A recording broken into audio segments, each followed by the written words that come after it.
sama Ambu ya. Aib dijadikan film. Inilah yang berseliweran di jagat maya ketika kisah drama rumah tangga Norma yang dinodai cinta terlarang suami dan ibunya diangkat ke layar lebar. Cerita yang lama terkubur di hati Norma, mau tidak mau, suka tidak suka, kembali muncul ke permukaan. Kisah hubungan terlarang antara menantu dan mertua ini pun kembali heboh ketika sosok RA, ibunda Norma, diperankan oleh Wulan Guritno. Namun, sebelum menerima tawaran untuk perankan ibunda Norma, benarkah Wulan sempat ingin mundur lantaran mendapat begitu banyak kritikan dan komentar miring netizen? Tadinya mau nolak, Den. Awalnya mau nolak? Iya, mau nolak. Apa yang mendasari? Semuanya tadi mau nolak. Yusuf Mardika mau nolak. Kalau Tisa aku nggak tahu ya. Karena terlalu kompleks perannya. It's draining. Baca skripnya aja terlalu capek gitu. Capek gitu. Oh. Bila diputar kembali ke 3 tahun lalu, skandal cinta RA dan RZ ini pertama kali diungkap oleh Norma sendiri.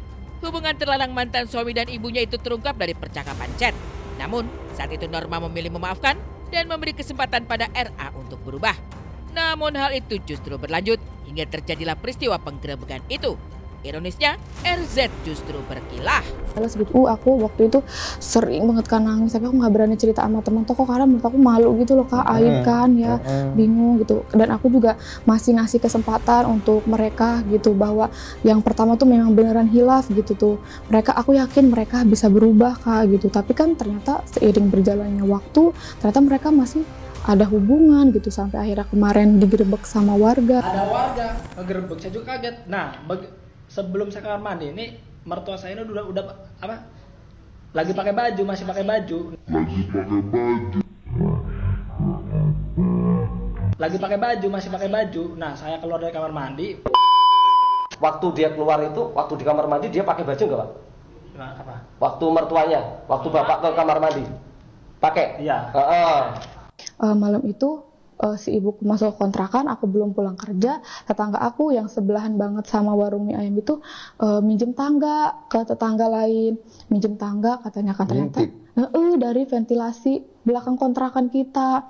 Pas dilihat mereka lagi nggak pakai baju apapun, nggak pakai pakaian sehelai pakaian pun gitu.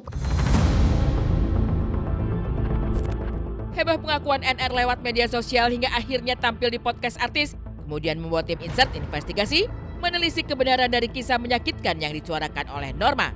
Dan benar saja, warga sekitar di lingkungan Norma dan RZ tinggal memang mengakui adanya kejadian penggerebekan yang dilakukan warga setempat kepada suami dan ibunda kandung Norma. Namun hal itu ternyata sudah diselesaikan secara mufakat bersama semua perangkat RT, masyarakat, dan juga kepolisian. Kalau setahu saya, kalau ramenya saya nggak tahu ya, tapi kalau kemarin-kemarin itu sudah berdamai sih, kedua belah pihak atau apa udah damai, dan itu pun disaksikan masyarakat di rumah Pak RT dan dari kepolisian juga ada waktu itu. Iya, kalau cerita sebenarnya kalau cerita masalah itu udah beres juga sih. Artinya kan yang sekarang kan timbulnya adanya berita ini kan tentang viral ini. Gitu. Kalau yang kemarin-kemarin udah tertutup lah, ceritanya udah tertutup, udah beres, bahkan udah ada surat perjanjian juga gitu kan. Sungguh nelangsa hati Norma Risma. Cinta terlarang antara suami dan sang ibu kandung, taubah sebilah pisau yang mengoyak hati. Hidup Norma Risma tercabik-cabik.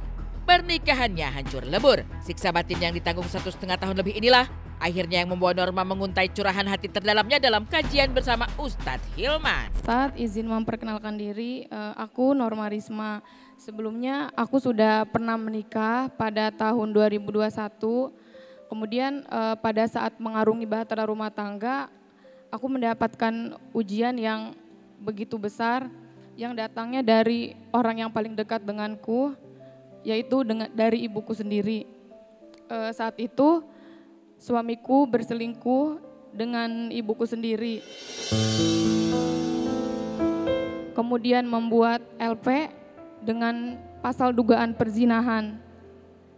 Pada tahun 2023, ibuku dan mantan suamiku sudah ditetapkan menjadi tersangka dan pertengahan tahun 2024 kemarin sudah ditahan.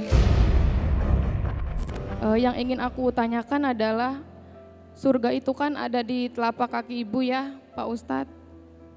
Terus bagaimana kalau dengan kondisi yang aku alami ini? Sebelum ibuku meminta maaf, aku sudah jauh memaafkan ibuku. Namun rasa sakit, rasa kecewa dan trauma itu masih ada hingga saat ini. Bagaimana ya baiknya aku untuk bersikap kepada ibuku dalam menghadapi ibuku, karena bagaimanapun beliau tetap ibuku. Ada mantan suami, tapi nggak akan ada mantan ibu, nggak akan ada mantan orang tua.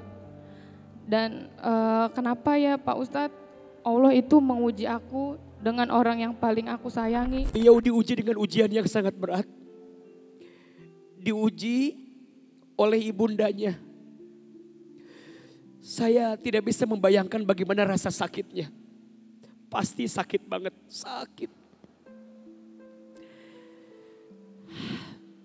Walaupun demikian, yang pertama, Kak Norma, di hati harus tetap menyiapkan ruang untuk memaafkan ibunda. Bagaimanapun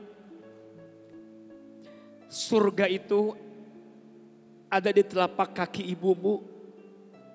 Ridhonya Allah tergantung ridhonya ibumu.